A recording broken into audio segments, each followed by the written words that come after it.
Live में जुड़े हुए सभी साथियों को मेरा नमस्कार। जो भी देख रहे हैं उनको भी मेरा प्रणाम।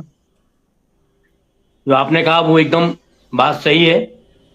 और जो अभी हमारे एडवोकेट ललित गुरु जी जो बात कह रहे थे, एकदम तथ्यों पर उन्होंने बात रखी।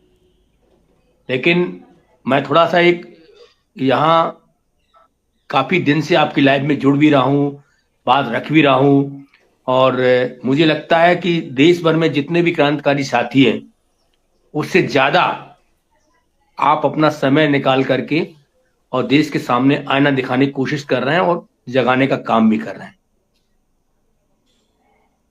अब बारी इस बात की आती है कि कई बार पोर्टल का चर्चा चल रहा है, विधायक की चर्चा चल रही है, सांसद की चर्चा चल रही है, मंत्री चर्चा चल रही है। लेकिन मुझे ये समझ में नहीं आ रहा कि निवेशक आपकी लाइफ को देख रहा है, कार्यकर्ता लाइफ को देख रहा है, तो घेरने का काम क्यों नहीं कर रहा। मैं तो लगता हूं सारी कमी जमाकर्ता की है, कार्यकर्ता की है। आज पोर्टल क्या चीज है? पोर्टल तो 2 दिन में रास्ता साफ हो जाएगा। हम नहीं चाहते। सुभाष रेड्डी जी कहां रह रहे हैं? 2 दिन की बात है, रास्ता साफ हो जाएगा। खाली नीरज शर्मा जी की इतनी ताकत नहीं है कि सुभाष रेड्डी का एड्रेस निकाल करके आपको दे दे। ताकत है तो आम निवेशक की है। सारे लंबे लंबे वादे करते हैं, ऐसा कर दूंगा, किसान आंदोलन जैसा कर दूंगा, ड्राइवर का आंदोलन जैसा कर दूंगा, जेएनयू का आंदोलन हुआ ऐसा कर दूंगा। अरे कब करोगे? जब राम नाम सत्य हो जाए ताकि बात करोगे क्या? सब कुछ आपके सामने दिख रहा है, पैसा डूब रहा है, पैसा जा रहा है, प्रॉपर्टियां बिक रही हैं, और आप अपने क्षेत्र के नेता के रहने वाले को आप घेर नहीं पा रहे। बात आप दिल्ली की कर रहे हैं। दिल्ली का जब आंदोलन होता तब कहते मेरे पास पैसा नहीं है, मैं जाऊं तो जाऊं कहां? अरे भाई, आपके क्षेत्र में जो व्यक्ति रह रहा है, आज वहां क्यों नहीं घेर रहे? जब तक आप अपने पैसे के लिए नहीं जागोगे, आज मान लीजिएगा कि आप जिस मोहल्ले में या जिस कॉलोनी में या जिस गांव में रहते हैं, और अगर कोई व्यक्ति कुछ कहता है, आपसे गाली देता है या धमकी देता है या आपका निकलने का रास्ता रोकता है, तो आप सिर में कफन बांध करके और लठ लेकर के दरवाजे खड़े हो जाते हो, मरने मारने में उतारू हो जाते हो। 10 रुपए के पीछे क्या, जो पानी अगर रास्ते से निकल गया, दरवाजे कीच हो गई, उसके लिए आप गोलियां चला देते हो। चुनाव के एक वोट के लिए गोली चला देते हो। पैसा मंत्री कोई बनेगा, पैसा कोई पाएगा, आप सिर्फ वोट डालने के लिए गए, उस पर गोली चला देते हो, जबकि आप में कुछ मिलना नहीं है। और जब पैसा आपका डूब रहा है, पैसा के आपके कोई नेता शुद्ध बुद्धि ले नहीं रहे हैं, सहयोग आपका कर नहीं रहे, तो आप क्यों सो रहे हो? जब तक नहीं जागोगे पैसे के लिए, जब तक नहीं लड़ोगे अपने भुगतान के लिए, तब तक ये रास्ता साफ नहीं होगा किसी कंडीशन में। नीरज शर्मा जी की अकेली ताकत नहीं है। संगठन का कोई भी क्रांतिकारी साथी कहीं भी किसी जिले में या संभाग में या तहसील में या गांव में काम कर रहा है, उसकी अकेली ताकत नहीं है। उसके पीछे भीड़ होना आवश्यक है। जितने निवेशक हैं उनको आना, निकल के घर से बाहर जाने की आवश्यकता है। और सब चिल्ला रहे हैं कि पोर्टल में ये कमी आ रही है, पोर्टल में ये कमी आ रही है। तो कमी किसकी? कंपनी की। कंपनी नहीं देना चाह रही, और भारत सरकार आपको नहीं देना चाह रहा।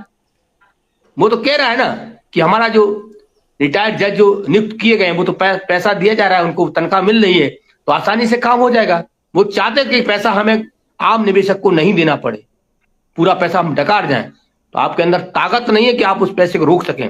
ताकत है तो आपकी आम जनता को घर से बाहर निकलने की आवश्यकता है, और अब आर पाई की लड़ाई लड़ने की आवश्यकता है। आज बिहार कर रहा है, मध्य प्रदेश भी करे, उत्तर प्रदेश भी करे, राजस्थान में, सारे राज्य करना शुरू कर दें। मैं वो कह रहा हूं 2025 का दिसंबर तब जाएगा जब आपका रास्ता साफ हो जाएगा।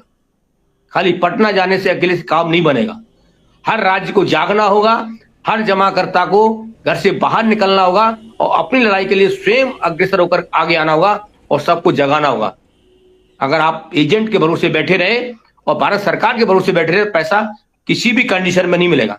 हम लोग कोर्ट, सुप्रीम कोर्ट गए हैं, मैं मानता हूं, लेकिन सुप्रीम कोर्ट जाने के लिए हम नीरज शर्मा जी की लाइव में रोज चिल्ला रहे हैं, दावे पेश करो। आप लोग दावे पेश नहीं कर रहे। हम जज के सामने कैसे बात रखेंगे? 10 करोड़ इन्वेस्टर आपका है, आज हम 1 लाख की बात कर रहे हैं, आप 10,000 देने की हिम्मत नहीं कर रहे। हर जिले के अंदर 50,000, 40,000, 60,000, 70,000, 1 लाख, 2 लाख इन्वेस्टर हैं, और आप वहां से 2,000 जमा करता हुआ घर से बाहर नहीं निकाल पा रहे, और अपेक्षा कर रहे हैं कि माननीय सहकारिता मंत्री आपके दरवाजे पर आके आपको भुगतान कर दें। वो क्यों करेगा? क्या पड़ी है उसकी गर्ज आपको पैसा देगा? गर्ज आपकी है, आपको ईंट से ईंट बजाना पड़ेगा तब पैसा निकलेगा। अगर आप ऐसे बैठे रहे, जो लोढ़ा कमेटी नियुक्त हुई थी पल्स के लिए, आज 12 साल निकाल दिया, 13वीं साल चल रही है, 19,999 लटका हुआ है। मैं दावे के साथ कह रहा हूं जो 5,000 करोड़ रुपया है 2029 झिल जाएगा, और वो यही चाह रहे हैं। जागो, समय आ गया है और अपने पैसा के लेने के लिए रोड पर निकलना होगा। जी, आज मैंने मध्य प्रदेश में कई लोगों से बात किया और मैंने कहा कि आंदोलन 9 मार्च को पटना में हो रहा है, क्या आप फरवरी के महीने में आंदोलन नहीं कर सकते? क्या जिस क्षेत्र से ईडी का छापा पड़ा है, जो आपका बीजेपी का नेता है, क्या उस जिले को नहीं घेर सकते? तो आज मैंने 50 लोगों से बात किया, 50 लोगों में 2 लोगों ने हिम्मत नहीं दी कि आप आ जाओ। तो अकेले नीरज शर्मा जी की ताकत नहीं है कि 1 लाख कार्यकर्ता को वहां खड़ा कर दे। ताकत तब होगी जब आप पीआईएल में जुड़ जाएंगे, आप दे देंगे, तो हम जो जो चुनाव के लोग चुनाव करते हैं, भीड़ को इकट्ठा करते हैं, उसी प्रकार हम भी भीड़ को इकट्ठा कर सकते हैं।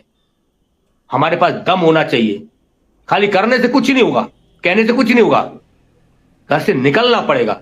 आज माहौल पटना में नहीं बनना चाहिए, आज माहौल मध्य प्रदेश में बनना चाहिए। ईडी का छापा मध्य प्रदेश में पड़ा है, आज ईंट से ईंट बजाना देना चाहिए। माननीय जो कृषि मंत्री शिवराज सिंह चौहान आज बिल्कुल नहीं बोले, वहां क्यों बोले? झारखंड में उनको वोट की लालच था, आज मध्य प्रदेश में उनकी सरकार है, उनको लालच है ही नहीं, क्यों बोलेंगे वो? आप अपेक्षा करना चाहते हो कि वो कृषि मंत्री बोले? बुलाने की ताकत हमारे अंदर होना चाहिए। मैं तो ये कह रहा हूं, उनको अपने क्षेत्र में घुसने नहीं देना चाहिए था, कार्यकर्ताओं को, जमाकर्ता को रोड पे आ जाना चाहिए। जिस प्रकार उत्तर प्रदेश के पूर्व मुख्यमंत्री केशव प्रसाद मौर्य जी को हार का सामना करना पड़ा था, उनके क्षेत्र में लोगों ने प्रचार नहीं करने दिया था। जब तक ऐसे आंदोलन नहीं करोगे तब तक पैसे का रास्ता नहीं निकलेगा। शर्मा जी, धन्यवाद। किसी पर मुहर नहीं है तो किसी पर दस्तखत नहीं है, किसी पर मैनेजर का मुहर नहीं है तो किसी पर ऑफिस का सील नहीं है, और किसी पर ऑफिस का सील है तो मैनेजर का मुहर नहीं है, और किसी पर दस्तखत ही नहीं है। ये लोग कहते थे कि कंप्यूटराइज पर कुछ भी जरूरी नहीं पड़ता है, तो फिर आज क्यों सीआरसी कहता है कि मुहर नहीं है तो दस्तखत नहीं है?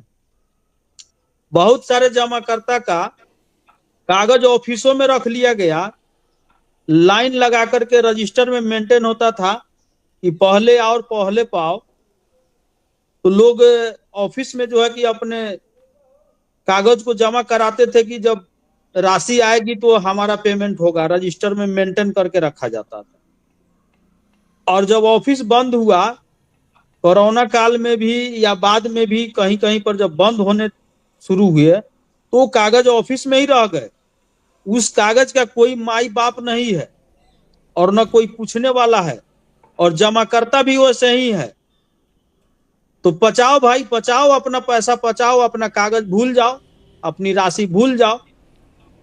जिस ऑफिस में आपने कागज जमा किया, जिस कर्जकर्ता को दिया, जिस ऑफिस वाले को दिया, उसके मांगने में भी मुंह में अगर दर्द उखड़ रहा है तो इस बात को कौन बताएगा भाई?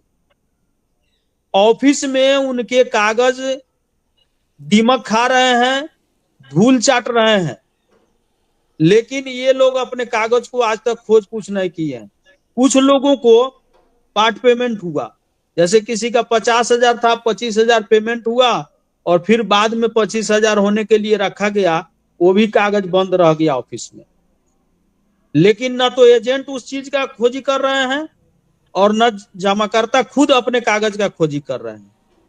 और सीआरसी जो है कि एक एक सबूत, एक एक कागज को खोज रहा है, और सब कागज होने के बाद इतनी सारी डिफेंसियां हैं, और आपके पास कागजे नहीं है तो आपका तो कोई माई बाप नहीं है आपके भुगतान का। दूसरी बात है सर कि सहारा प्रबंधन तंत्र को मैं बधाई देना चाहता हूं। खेला तो अपने बहुत अच्छा खेला है, 13 करोड़ लोगों को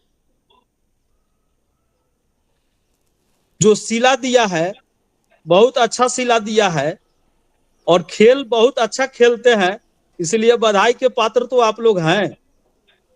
और उससे ज्यादा बधाई देश के सहकारिता मंत्री अमित शाह जी को दे रहे हैं। इन सारे खेलों का खिलाड़ी अमित शाह जी और उनका कार्यालय, वो भी बहुत बड़े बधाई के पात्र हैं। वो भी बहुत अच्छा खेला कर रहे हैं। किनके साथ? तो गरीब निवेशकों के साथ। किनके साथ? तो खून पसीने की कमाई से पैसा पाई पाई जोड़कर जमा किए उनके साथ।